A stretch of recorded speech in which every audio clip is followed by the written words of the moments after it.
তা মালিকটা জানালা দিয়ে প্রশ্ন করছে, ভিখারি ও ভিখারি,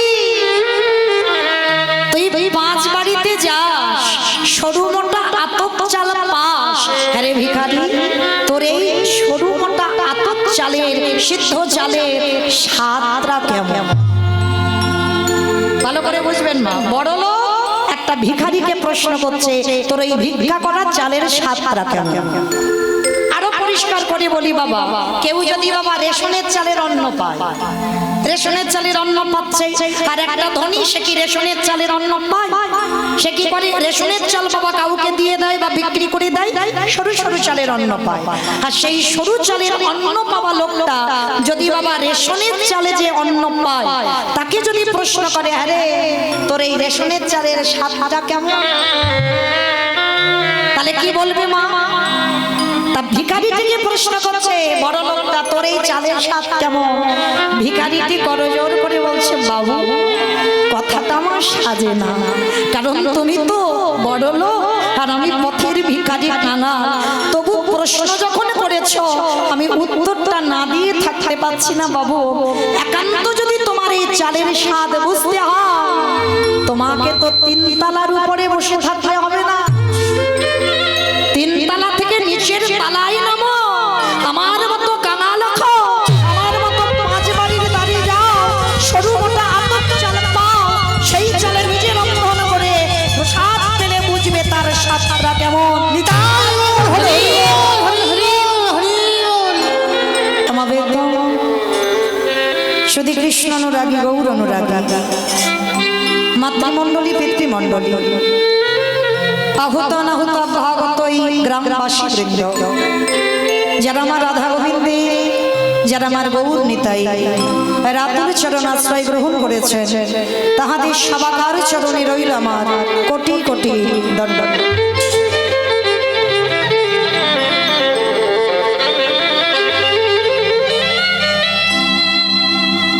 তারপরে জানাই, এখানে যত সাধুগুরু ব্রাহ্মণ বৈষ্ণব আছেন, তাহাদের রাতুল চরণে রইল আমার ভক্তিপূর্ণ দণ্ডবত প্রণাম। তারপরে জানাই মা, আমি আমার পিতা মাতার চরণে, আমার শিক্ষা গুরু দীক্ষা গুরুর চরণে অনন্ত কোটি কোটি দণ্ডবত প্রণাম। তারপরে যাদের কথা না বললে বাবা সব থেকে বড় ভুল হয়ে যাবে, সব থেকে বড় অপরাধ হয়ে যাবে, যে কমিটি দাদা ভাই, বাবা ঠাকুর ভাইদের ঐকান্তিক প্রচেষ্টায়, যাদের উদ্যোগে আজকের এই যে এত সুন্দর ভব্য পদধূলা, এত সুন্দর হরিবাস সাজিয়েছেন, যারা কীর্তন জগতের সর্বকনিষ্ঠতম কীর্তনিয়া হই আমি মৌমিতা ঘোষ, আমার সম্প্রদায়ের তরফ থেকে তাদের চরণে সর্বাগ্যে জানালাম কোটি কোটি দণ্ডবত প্রণাম। যত বড় কীর্তনী আসুক না কেন বাবা, আগে আমার কমিটি দাদা ভাইদের প্রণাম দিতে হয়। কেন? আজকের প্রণাম জানাবো সবার প্রথমে তাদেরকে, কেন তার একটা কারণ আছে বাবা। কারণ আগে জানতে হবে এটা কলিযুগ, যাগযজ্ঞ নয়, ব্রত পূজা নয়, ধ্যান তপস্যা নয়, কলির প্রত্যেকটা জীবের মুক্তির রাস্তা হলো একটাই, হরির নাম হরির নাম হরির নামৈব কেবলম কলৌ নাস্তিব্বা নাস্তিব্বা নাস্তিব্বা গতির অন্যথা। কলির মানুষের হরিনাম ছাড়া কোনো রাস্তা নাই, কোনো গতি নাই, কোনো গতি নাই। আপনারা প্রশ্ন করবে, মৌমিতা ও তো সব কীর্তনিয়ারা বলে চলে যাচ্ছে যে হরিনাম ছাড়া গতি নাই, আর হরিনাম ছাড়া পথ নাই, আর হরিনাম ছাড়া রাস্তা নাই। কি নাই, কীর্তনিয়ারা বলে যাচ্ছে না? কিন্তু কীর্তনিয়ারা বলে যাবে আর আপনারা শুনে ঘরে চলে যাবেন, হবে না। কীর্তন শুনবার আগে বাবা, আগে একটু অনুভব করতে হবে, একটু বিচার করতে হবে। আর বিচার যদি করতে না পেরেছি বাবা, কীর্তন গাওয়া বা কীর্তন শোনা দুটোই বৃথা হয়ে যায়। এই যে আমরা কীর্তনিয়ারা বলছি বাবা হরিনাম ছাড়া কোনো গতি নাই কলির জীবের, সত্যি কি গতি আছে বাবা?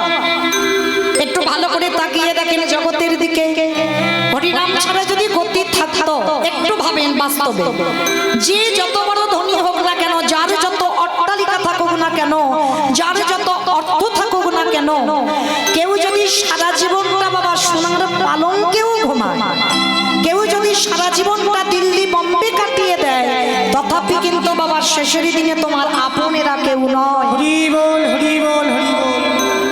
এই যে যাদের আগে মিলে আমরা বসে আছি না, ছেলে আমারে, মেয়ে আমারে, জায়গায় আমারে, জমি আমারে, বৈভব আমার, যতই আমারে আমারে করো না কেন, একেবারে যদি বাঁশি বেজে যায়, পড়ে থাকবে সরকারি ক্ষমা, এসেছো একা তুমি যাবে একা। এই পৃথিবীতে যা যা কিছু দেখছি বাবা সব অনিত্য বস্তু, নিত্য বস্তু নয়। একদিন না একদিন বাবা সময় যদি হয় তোমাকে একাকী ফেলে রেখে সে মানুষটি চলে যাবে। পৃথিবীতে যা কিছু দেখছো সব অনিত্য, আর নিত্য যদি থাকতে হয় সেটা হলো আমার গৌর গোবিন্দের রাতুল চরণ। ওই চরণ ছাড়া তোমার পৃথিবীতে আপন কেউ না। যদি বলেন বাবা এটা মৌমিতা বলছে, আমার কথা বিশ্বাস করবেন না, আমার কথা বিশ্বাস করতে হবে না, একটু বাস্তবে মিলিয়ে দেখেন।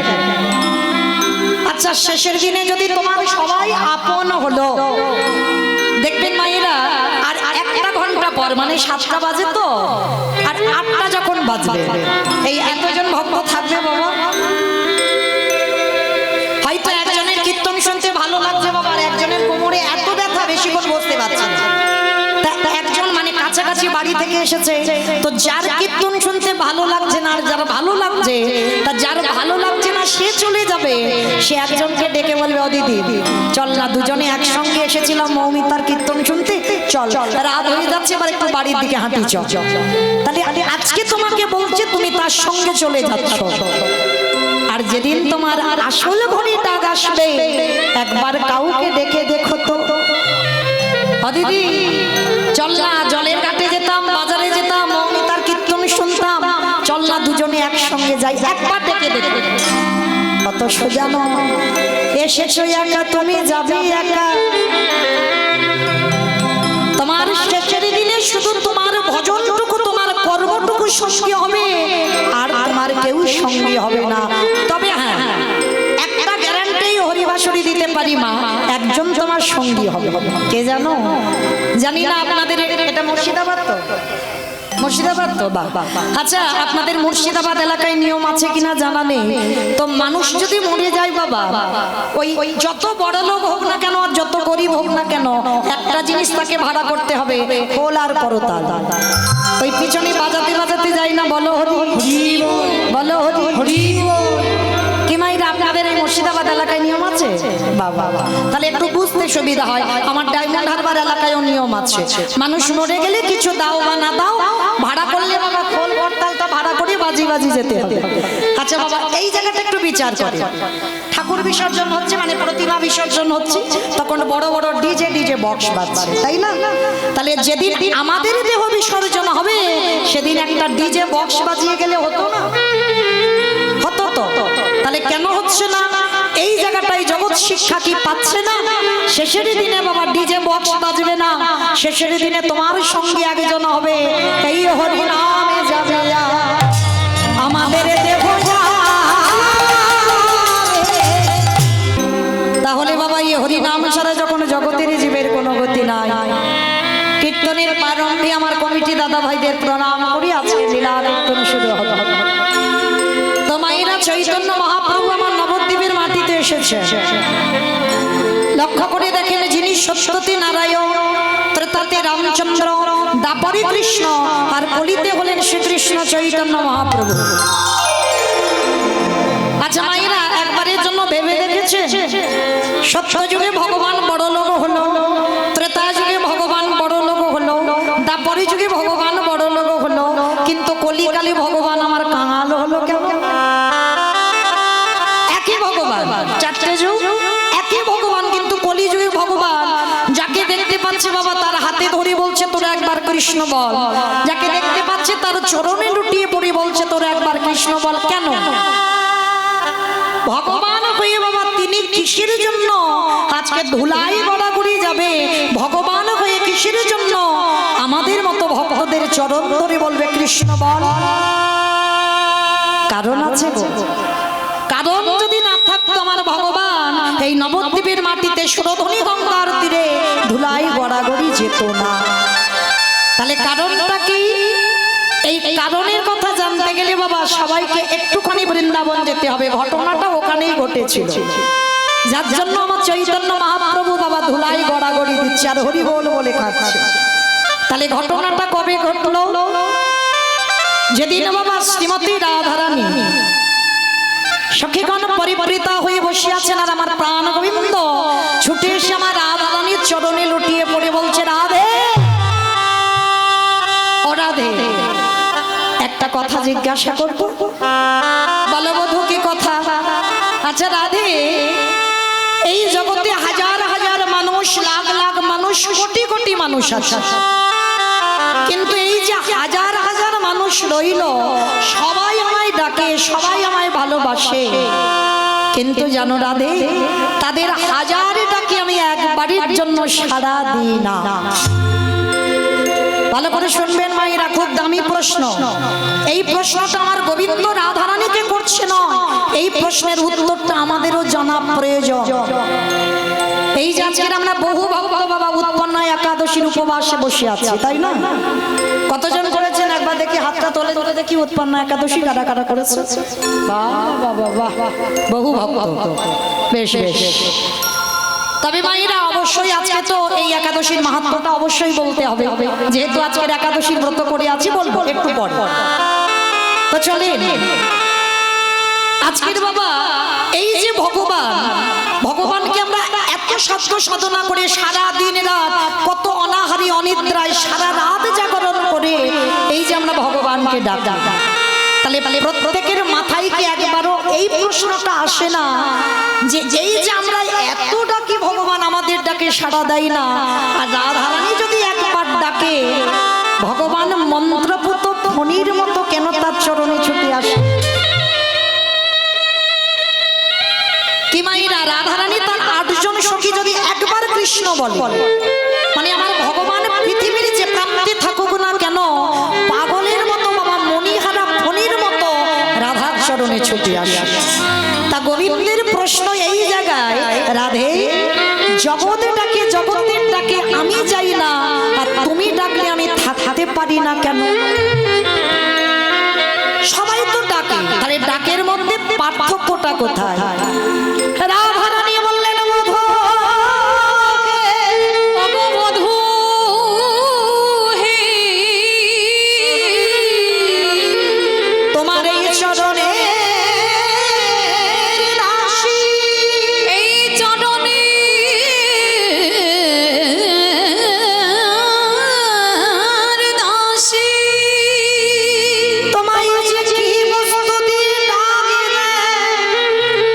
সেটা বোঝার মতো বোধগম তোমার নাই।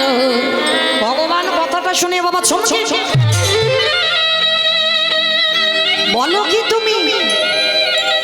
আমি এতে চংসকলা পংশ কৃষ্ণস্তু ভগবান স্বয়ং, আমার মধ্যে ঐশ্বর্য বীর্য যশ শ্রী জ্ঞান বৈরাগ্য, আমি ষড়ৈশ্বর্যপূর্ণ ভগবান, আমি 16 কলাই পরিপূর্ণ, অনিমা মহিমা প্রাপ্তি প্রকম্মা লঘিমা সীতা কামা বসিতা স্থিতি, ঐশ্বর্য বীর্য যশ শ্রী জ্ঞান বৈরাগ্য লীলা কৃপা, আমি 16 কলাই পরিপূর্ণ, আমি 64 গুণাধিপতি কৃষ্ণ, আর আমি কিনা তোমার মতো 4 আঙুল নারীর কথা বুঝবো না? রাধারানী একটু মৃদু এসে বললেন, বধূ দেখতে 4 আঙুল মেয়ে, কিন্তু তুমি জানো না এই 4 আঙুল মেয়ে তোমায় কি দিয়ে ডাকা? বলে সেটাই তুমি জানতে চাইছি রাধে, তুমি কি দিয়ে আমায় ডাকো? বলে দাঁড়াও দাঁড়াও দাঁড়াও, আমি যে তোমাকে বলবো কথাটা যে কি দিয়ে ডাকি, সেটা কি তুমি বুঝতে পারবে না? সেই বোঝার বোধগম তোমার আছে রাধে? আমি বিশ্বের শ্রেষ্ঠ মালিক ভগবান, আর আমি বুঝবো না তোমার কথা? বলে না, কত সোজা নয়। রাধারানীর মতো নারীর কথা বুঝবার অত শক্তি কারণ নাই। বলে কেন কারণ নাই? বলে শোনো বধূ, আমি তোমাকে একটা যুক্তি দেখাই। ধরুন বাবা, এক ভিখারি, মানে দিন আনে দিন খাই, খেটে খাই, মানে ভিক্ষা করলে খাওয়া হবে, আর ভিক্ষা না করলে খাওয়া হবে না। তো সেই ভিখারিটা ভিক্ষা করতে করতে বাবা একটা 3 তলা বাড়ির সামনে গিয়ে দাঁড়িয়েছে, মানে বড় লোক, মানে চাকরি পেনশনের টাকা পায়, মানে কোনো অভাব নাই, ওই টাকা দিয়ে বাজার করি আর খায়। এক ভিখারি ভিক্ষা করতে করতে বাবা তিনতলা বাড়ির সামনে গিয়ে দাঁড়িয়েছে। বাবুজি, ও বাবুজি, ভিক্ষা আমি দেখি। আর বড় লোকটা বাবা এত ধনী, সে তিনতলা থেকে নিচের তলায় কোনোদিন নামে না, সে সব সময় তিনতলায় থাকে, মানে অভাব নাই তো। তা ভিখারিটা যেই না বাবা ভিক্ষা চেয়েছে, তিনতলার মালিকটা জানালা দিয়ে দেখতে পেয়েছে। মায়ের একটু মন দিয়ে শুনবেন, না হলে তুমি কোনোদিন বুঝতে পারবে না যে আমার চালের স্বাদটা কেমন। ও বাবা, বুঝতে পেরেছো আমার কথাটা কেন বললাম? আমি না, আমি বলবো কেন? রাধারানী আমার গোবিন্দকে শিক্ষা দিলেন, বধূ, যে রাজার ছেলে গো, যে রাজা সিংহাসনে সদাই বসে, সে কেমন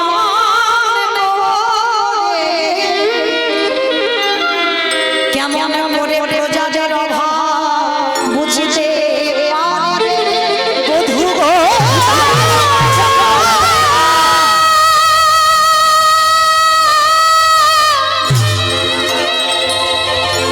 তুমি তো জানো না, রাজার ছেলে হয়ে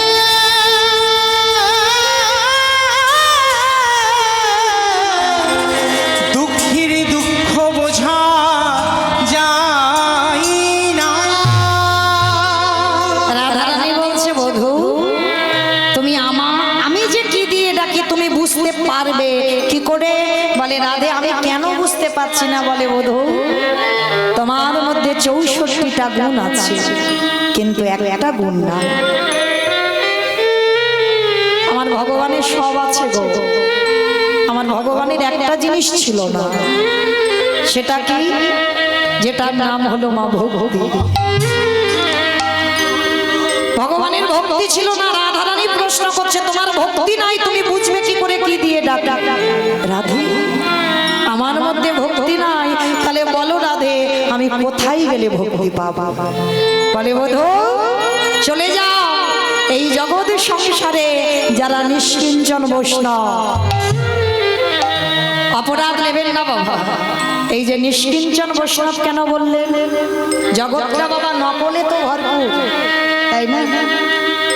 এই গলায় তুলসীর মালা, কেরুয়া বসন, দাদার সঙ্গে তিলক সেবা, গলায় তুলসী, প্রসাদ বুঝি আমি বড় বৈষ্ণব।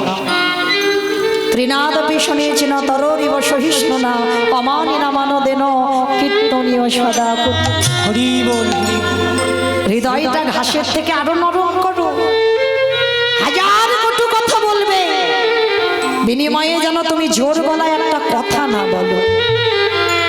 সবার কাছে যেন তোমার নত ভাব হয়। জীবে দয়া, নামে রুচি, বৈষ্ণব সেবার, ইহা বই ধর্ম নাই, শুনো সনাতন। তোমাকে যদি ঘাসের মতো মারিয়ে চলে যায়, তুমি বৈষ্ণবতা অর্জন করেছো যখন, তুমি মাথা তুলে কথা বলতে পারবে না। হাজার গালাগালি দেবে, মাথা তুলে কথা বলতে পারবে না। আর বৈষ্ণব চিনবেন কি করে? যার সদা একবার কৃষ্ণ নামে হৃদয়টা দিলে, একবার কৃষ্ণ নামে যার নয়নে বাড়ি ঝরে, দর্শন করলে বুঝতে পারবে নিষ্কিঞ্চন বৈষ্ণব। তার রাধারানী বলছে গোবিন্দকে, তুমি নিষ্কিঞ্চন বৈষ্ণবের পদধূলা না। তা গোবিন্দ মনে মনে ভাবলেন, আমি ভক্ত পাবো কোথায়? জগৎটা তো নকলে ভরপুর, আমি পাবো কোথায়? মনে মনে চিন্তা করলেন, তাহলে ঘুরে ঘুরে তো দেখতে হয়।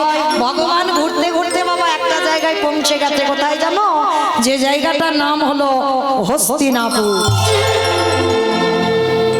অমাইরা, হস্তিনাপুর নাম শুনেছেন? কিসে শুনেছেন? এই দেখো, নাকি টিভিতে শুনেছে।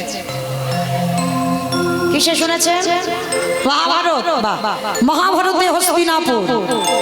যারা এখানে বাবা তত্ত্বজ্ঞানী, যারা শাস্ত্রজ্ঞানী, যারা পাঠ করেন বা শোনেন, কুরুপক্ষে ছিলেন আমার পিতামহ ভীষ্ম, আর পাণ্ডব পক্ষে ছিলেন আমার ভগবান কৃষ্ণ। তার দাদু ভীষ্ম আমার দুর্যোধনের পক্ষে ছিল। একদিন আমার দুর্যোধন রাগান্বিত হয়ে এসে আমার আমার দাদু ভীষ্মকে একটা বড় কথা বলে ফেলেছিল। ও দাদু, আমার বাড়ি থাকো, আমার বাড়ি খাও, আমার বাড়ির অন্ন ধ্বংস করো, আর তুমি বলতে পারছো না কি করলে পাণ্ডবরা নিধন হবে?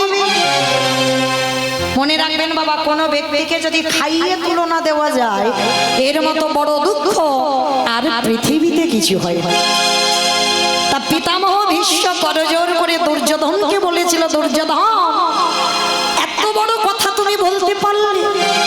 যাদের জন্য আমি বিয়ে থা করলাম না, যাদের জন্য আমি সংসারই হলাম না, সেই তুমি আমাকে বলছো আমি তোমার অন্ন ধ্বংস করি? বেশ, তাহলে আমি যখন তোমার অন্ন ধ্বংস করি, আজ আমি প্রতিজ্ঞা করলাম, আজ রাত 12টার সময় আমি ধ্যানা যোগে বসবো, আর যখনই ধ্যানে বসবো রাতের অন্ধকারে তোমার স্ত্রীকে একবার আমার কাছে যেতে বল। দুর্যোধনের স্ত্রী যদি যায়, তাহলে বাবা পাণ্ডবদের মৃত্যু পান দুর্যোধনের স্ত্রীর হাতে তুলে দেবে। অমাইরা, এর থেকে আনন্দ আর কিছু হয়? আনন্দে গদগদ হয়ে দুর্যোধন যাচ্ছে স্ত্রীর কাছে। স্ত্রীর নাম কি? ভানুমতি। বাহ, ভানুমতি ছুটতে ছুটতে যাচ্ছে। ও ভানু, ভানু, ও ভানু। যেই না ভানু বলে ডেকেছে, ভানু তো চমকে উঠেছে। অসময়ে স্বামী ডাকছে। কি ব্যাপার, হঠাৎ তুমি এ সময় আমায় ডাকছো ভানু? জানো, এই আজ রাত 12টার সময় আমার দাদু তোমাকে একবার দাদুর ঘরে যেতে বলে। যেই না কথাটা ভানুমতি শুনেছে, ছি ছি ছি ছি ছি ছি, তোমার কি কোনোদিন বিবেক বুদ্ধি হবে না? তোমার দাদু বিয়ে করেনি, তোমার দাদু সংসার করেনি, আর আমি যৌবন বয়সে নাচবো, আমাকে 12টার সময় রাত্রিবেলা যেতে বললো, আর তুমি আমার এমন অধম স্বামী, তুমি আমাকে 12টার সময় পরপুরুষের ঘরে পাঠাচ্ছ? শোনো, আমি তো যাবই না, যদি দরকার হয় তো তুমি তোমার দাদুর ঘরে যাও। আচ্ছা বাবা, এই কথাটা দুর্যোধন জানে, আর দুর্যোধনের স্ত্রী ভানুমতি জানে, আর কি কেউ জানে? কেউ জানে? কৃষ্ণ। বাহ, এই যে আমি দাঁড়িয়ে আছি না, দেখতে সবাইকে পাচ্ছি। কে কীর্তন শুনছে, কে শুনছে না, কে গল্প করছে, কার অন্যদিকে মনকে বাড়ি যাবে সেই চিন্তা করছে, এটা আমি বুঝতে পারছি না। কিন্তু ওই যে ছেলেটা বাঁকা করে, বাঁকা হাতে কালো শেষ, খাতা কলমে হিসাব করে সময় মতো ঘরে পৌঁছে দেবে। তো আজকের ভগবানের তো চোখ কান সব খোলা, ও ব্যাটা কোনোদিন ঘুমায় না, ছলনা করে।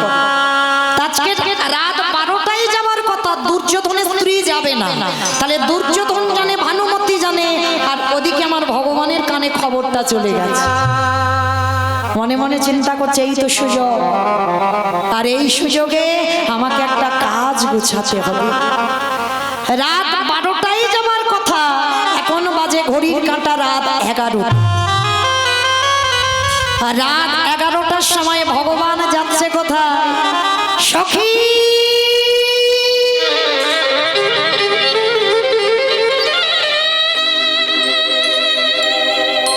সখী। কাকে বলতো মা ভগবান সখী? দ্রৌপদী। ভগবান দ্রৌপদীকে সখী বলে ডাকতো, আর আমার দ্রৌপদী ভগবানকে সখা বলে ডাকতো। রাত 11টার সময় দরজায় গিয়ে ধাক্কা দিচ্ছে, সখী দরজা খোলো, তোমার সঙ্গে খুব দরকার। আচ্ছা বলেন তো বাবা, রাত 11টার সময় যদি কোনো পরপুরুষ দরজায় গিয়ে ধাক্কা দেয়, সখী তোমার সঙ্গে খুব দরকার, উঠে এসো, কি মাইরা চলে যাবেন? রাত 11টার সময় কোনো পরপুরুষ ডাকলে চলে যাবেন? জানতে চাইবো না, কৈফিয়ত নেব না, কেন যাব, কি জন্য যাব, কিসের জন্য যাব, কত প্রশ্ন, কত কৈফিয়ত। কিন্তু দ্রৌপদীর কোনো প্রশ্ন নয়, কোনো কৈফিয়ত নয়। আমাদের মতো একটা দুটো স্বামী না, যে মেয়েটার 5-5টা স্বামী ছিল। যখনই আমার ভগবান দরজায় দাঁড়িয়ে ডেকেছে, সখী উঠে এসো, পঞ্চস্বামীর চরণ ছেড়ে দিয়ে দরজায় গিয়ে দাঁড়িয়ে দেখছে কৃষ্ণ দয়াময় দাঁড়িয়ে আছে। কি বাবা, যে তত্ত্ব দ্রৌপদী জানে সেই তত্ত্ব আপনারা আমরা জানি না কেন?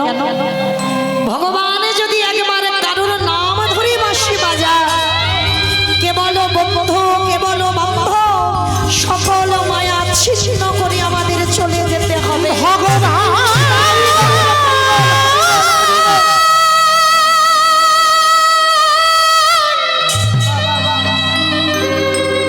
যেদিন না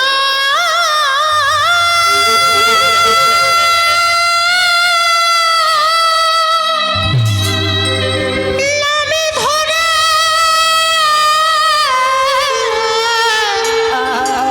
বাঁশি বাজাবে,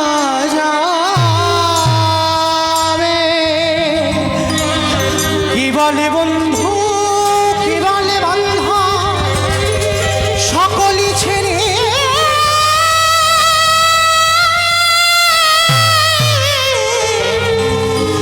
আমাদের চলে যেতে হবে।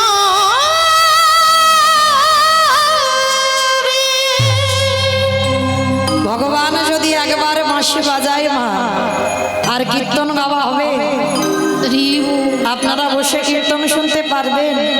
পারবেন না। তাহলে কৃষ্ণ যেই না ডেকেছে, দ্রৌপদী গিয়ে প্রশ্ন করছে, সখা এত রাত্রি তুমি ঘুমাওনি? ভগবান হাতটা ধরেছে, সখী চলো সখী, তোমার সঙ্গে খুব দরকার। আজকে তুমি যাচ্ছ না, যাচ্ছে ভানুমতি। ঘোমটাটা টেনে দাও, আর ভীষ্ম যেখানে ধ্যানে বসে আছে তুমি গিয়ে ভানুমতির গলায় কথা বলবে। আর একটা কথা, আমি যে তোমায় পাঠাচ্ছি আমার নামটা তুমি বলবে না, ঠিক আছে? তাই হবে। আজকের ভগবান হাতটা ধরে টানতে টানতে নিয়ে যাচ্ছে। আর বাবা, ওই কাঠের জুতো যখনই হেঁটে যাচ্ছে একটা আওয়াজ হচ্ছে, খট খট খট খট খট খট খট খট খট আওয়াজ হচ্ছে। ভগবান বলছে, সখী তোমার জুতোর আওয়াজে আমার দাদুর ধ্যান ভেঙে যাবে, খুলে দাও। জুতোটা খুলে তুমি খালি পায়ে যাও। ঠিক আছে সখা, তুমি যখন বলছো তাহলে জুতো দুটো খুলেই যায়। তবে শোনো, আমি জুতো দুটো খুলে যাচ্ছি, তবে দেখো আমার জুতো দুটো তুমি একটু মনে বসে থেকো, আমার জুতো দুটো যেন কেউ নিয়ে চলে না যায়। হরি বল হরি বল। যেই না কথাটা বলেছে, ভগবান আমার চমকে উঠেছে। এই কত বড় ভক্ত,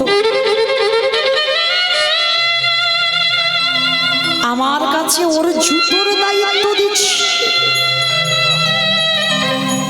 রাধে, এই তো সুযোগ, আমাকে একবারে দেখতে হবে কত বড় ভক্ত। তা যেই না বাবা জুতো দুটো আছে, দ্রৌপদী একটু আড়াল হয়েছে। ভক্ত বৎসল্য ভগবান,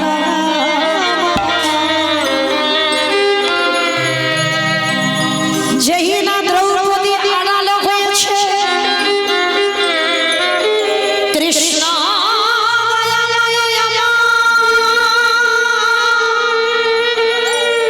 ওই দ্রৌপদীর জুতো জোড়া ভগবান বক্ষে ধরেছে।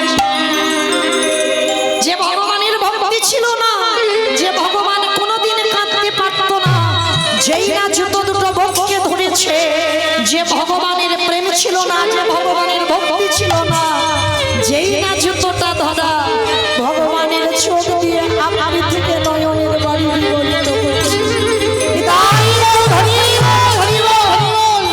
ওই চোখের জলে এলো বক্ষ দেশে, জুতোর তলায় যে ধুলো ছিল বক্ষটা কাদা হয়ে গেল। ওই কাদা বাড়াতে বাড়াতে এলো নাভি দেশে, নাভি কমলে ভেসে গেল। নাভি কমল থেকে এলো জানো দেশে, জানোটা ভেসে গেল। জানো দেশ থেকে আজ ধর, আজ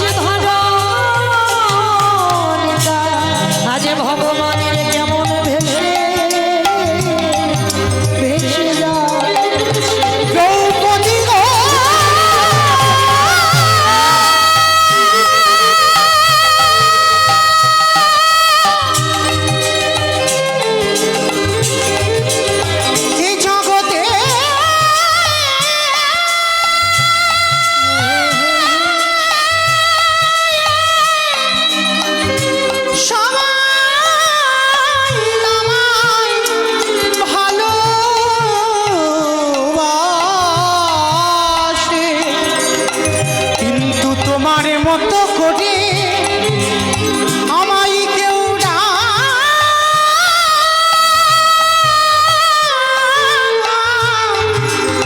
কেউ ডাকে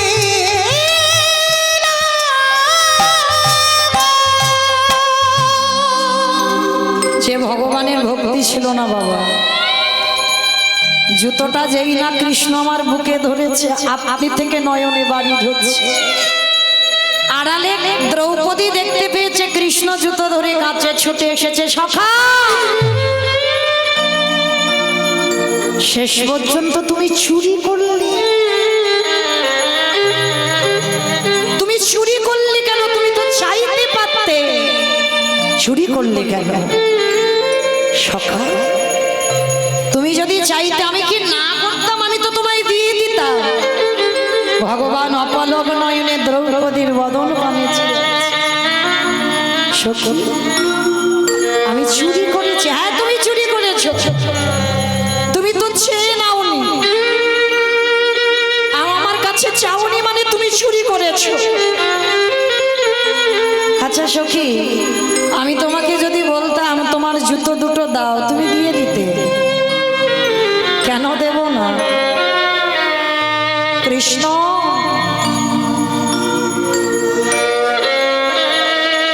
নিতাই গৌর হরি বল, হরি বল, হরি বল।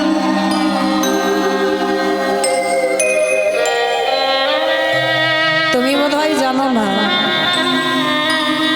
তুমি আমায় ভুলে যেতে পারো, কিন্তু আমি তো তোমায় ভুলি। দ্রৌপদী বলছে তুমি আমায় ভুলে যেতে পারো, আমি তোমায় ভুলিনি। তুমি জানো আমার আগুন থেকে জন্ম, আমি অজনী সম্ভবা। যেদিন থেকে পৃথিবীর আলো দেখলাম, সেদিন থেকে এই দেহ মন প্রাণ জীবন যৌবন তোমার চরণে দিলাম। সখা গো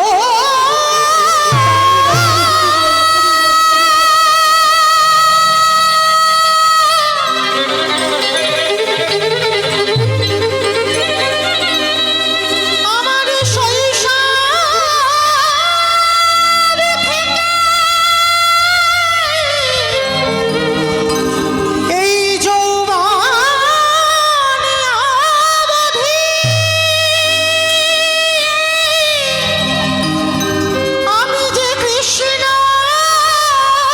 ছাড়া কিছু জানি না। এই দেহ যদি তোমার আমি হয়ে যে যায়, কৃষ্ণ ছাড়া কিছু মানি না। সখা গো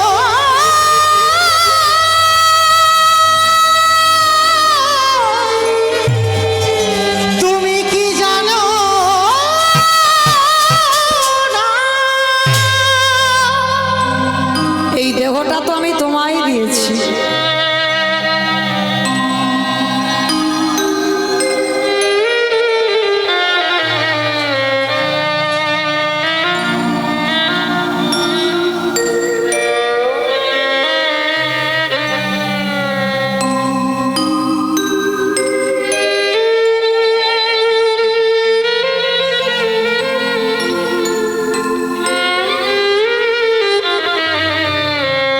নিতাই গৌর কৃষ্ণ প্রেমানন্দে হরি বল, হরি বল, হরি বল, হরি বল। দ্রৌপদী বলছে আমার এই দেহটা যদি তোমার হয়ে যায় সখা, তাহলে কি আমার চরণের জুতো দুটো আমার? অমাইরা কত বড় ভক্ত দেখেছে? আপনারাও তো আমার ভগবানকে ভালোবাসে। ভগবানের মাথায় কোনোদিন নিজেদের জুতো দুটো তুলে দিতে পারবে? কেন পারবে না? পাপের ভয়।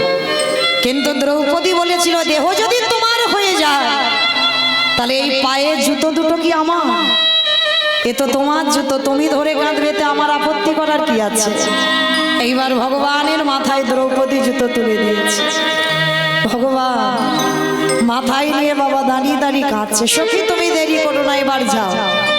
যেই না ভীষ্মের কাছে গেছে বাবা, সেদিন আমার ভগবান কিন্তু প্রমাণ পেয়ে গেল ভক্তের চরণ ধুলাইলে ভক্তি আসে। এইবার গিয়ে যেই না দাঁড়িয়েছে দিয়েছে। ভীষ্ম ধ্যানাযোগে ছিল, মাথায় হাত দিয়ে বর দিল তোমার শীতের সিঁদুর, তোমার হাতের শাখা অক্ষয় থাকবে। কাকে বর দিল? দুর্যোধনের স্ত্রীকে। কিন্তু বরটা নিল কে? দ্রৌপদী।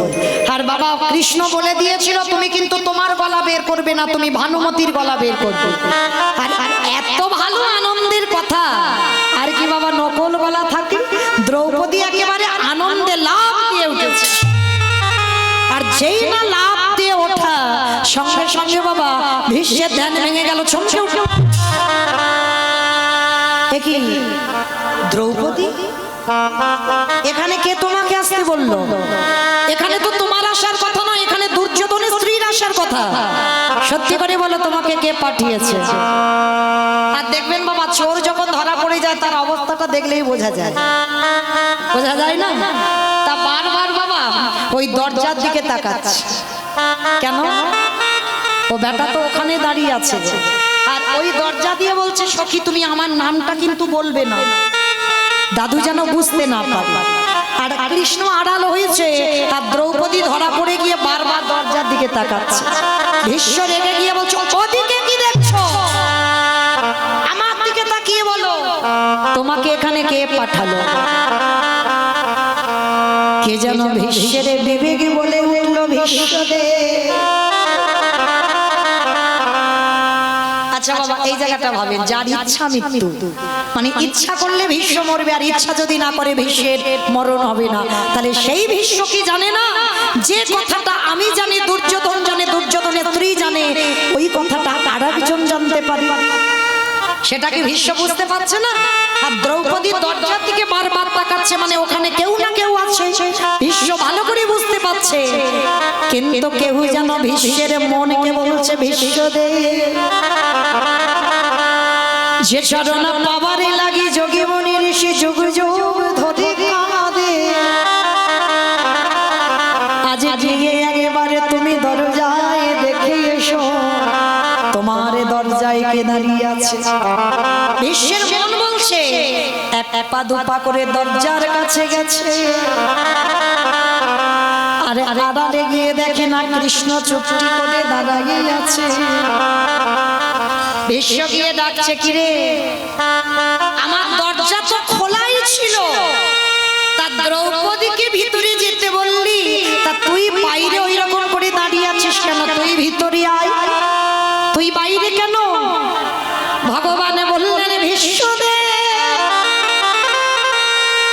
এই জগতে সবার দরজায় আমি দাঁড়াই আছি, আমি দাঁড়াই আছি।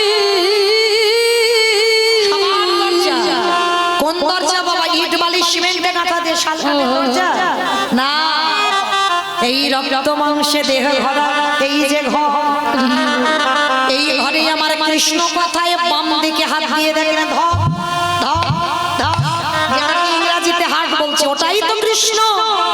যেদিনে ধবে ধবে আমার যে বন্ধ হবে, কেবল বন্ধ কেবল বন্ধ, সকল মায়া ছিন্ন করে যেতে হবে। ভগবান হচ্ছে ভীষ্ম, তুমি দেখেছো বটে, কিন্তু তোমার ডাকা এখন সঠিক হয়নি। যেদিন তোমার ডাকাটা সঠিক হয়ে যাবে, আমি দাঁড়িয়ে রইলাম তোমার দরজার ধারে। যেদিন তোমার ডাক সঠিক হবে, আমি সেই দিনে তোমার ওই হৃদয়ে ঘরে গে ঘরে প্রবেশ করব। যেদিনে তোমার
আসতে হবে না, তুই অমনি করে দাঁড়িয়ে থাক। কিন্তু মনে রাখিস কৃষ্ণ, যেদিন আমার চলার চরণ গতির পাবে, যেদিন আর আমি ভালোভাবে দাঁড়াতে পারবো না, যেদিন আমার হাত দুখানা তোর চরণে তুলসী দেবে না, যেদিন আমি কানে আর কৃষ্ণ নাম শুনব না, যেদিন আমি চোখে আর কিছু দেখব না, যেদিন আমি জিহ্বায় কৃষ্ণ নামে বলব না, জিহ্বায় কৃষ্ণ নামে বলব না, যেদিন আমি মনে করব আমার ইচ্ছা মৃত্যু, কৃষ্ণ রে কথা দে এমনি করে তুই দাঁড়াবি, তাই যেদিন আমার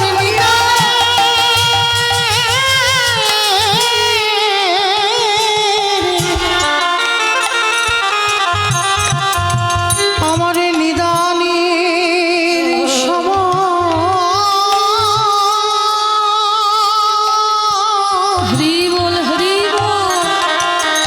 সময় হবে,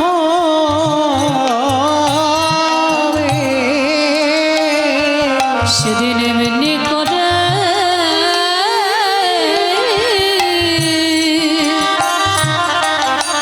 তুই দাঁড়াইবি,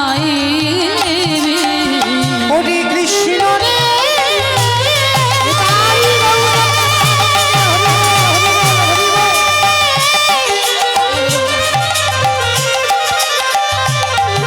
ওরে তোর চরণে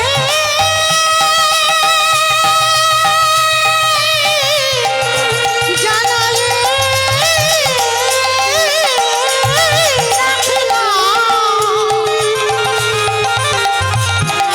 যেদিনই আমার নিদানের সময় হবে, সেদিন তুই ভক্তের ভগবান হয়ে আমার দরজায় সেদিন এমনি করে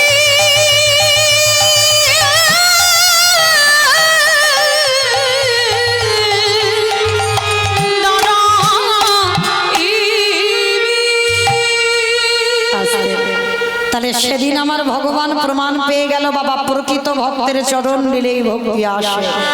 আজকে সেই বিশ্বের শ্রেষ্ঠ মালিক ভগবান সারা বৃন্দাবনে ঘুরে ঘুরে বাবা একজন ভক্ত পাচ্ছে না, কিন্তু একটা বৈষ্ণবী পেয়েছিল। সে বৈষ্ণবীটাকে জানো, যে কৃষ্ণ কাঁদলে কাঁদে, যে কৃষ্ণ হাসলে হাসে, যার কৃষ্ণময় জগৎ, তিনি হলেন কৃষ্ণকান্ত শিরোমণি, মণিহারা ফণি যিনি, ভোজং বাহানা ভোজঙ্গিনী, প্রেমে সায়রের মরালিনী।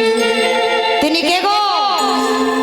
তিনি হলেন রাধা ঠাকুর। আর আমার ভগবান যেই না রাধা রানীর চরণ দুলাটা মাথায় নিল, সঙ্গে সঙ্গে বাবা, এই বসো বসো, তুমি একটু বসো, যেই না রাধা রানীর চরণ দুলাটা নিল, সঙ্গে সঙ্গে বাবা গোবিন্দের পরিবর্তন কিরকম?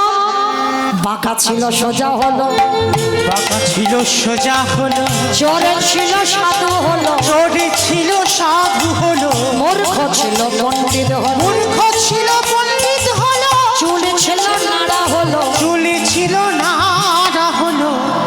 একটা নারীর চরণ ধুলা নিয়ে ভগবানের এতগুলো পরিবর্তন, মানে বাঁকা ছিল সোজা হয়ে গেল, কুচকুচে কালো ছিল ফর্সা হয়ে গেল, চোর ছিল সাধু হয়ে গেল, আবার মাথার কেশ ছিল বাবা মস্তক মন্ডন করলো 24 বছর বয়সে।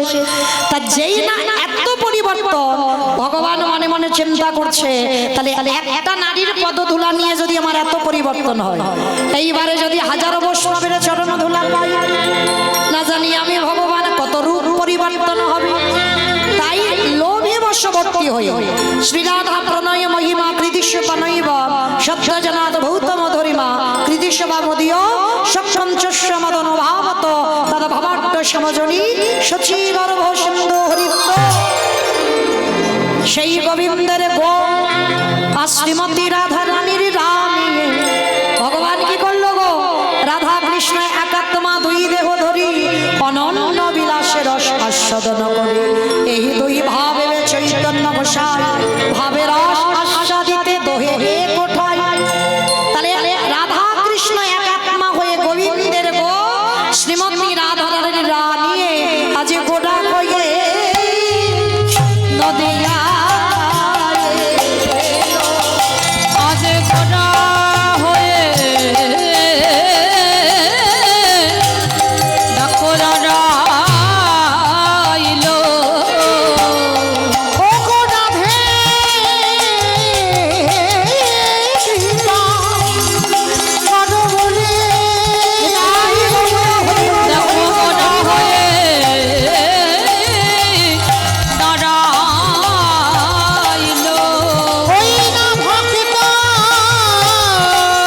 সঙ্গ করবে বলে ওই রাধা হয়ে আরে ভক্ত সঙ্গ গোড়া হয়ে দাঁড়াইলো বলে ঘোড়া হয়ে নদিয়ায় এলো আজ গোড়া হয়ে দাঁড়াইলো আসতে সেই গোড়া নাম নিয়ে আমার প্রভু কি করছে যেন নবদ্বীপে এসে আজ ভক্তদের নিয়ে বাবা হরি নামে মেতেছে আমার চৈতন্য মহাপ্রভু কেহ বলে পুরাণেতে রাবণ বধিলা। বলে পুরা বেটি রামন বোধিলা অমাইরা কীর্তন শুনতে গেলে আমার প্রভুর জন্য একটু কাজ করতে হয় জানো তো কাজগুলো কি কি শঙ্করধ্বনি উলুধ্বনি আর যাদের যাদের হাত আছে যাদের হাত নাই বলবো না কি মাইরা সবার হাত এসেছে তো ওই একটু দেখান তো নিতাই গৌর কৃষ্ণ প্রমাণ হরি বল হরি বল ওই দেখি একটু প্রেম সে উলুধ্বনি দেন কেহ বলে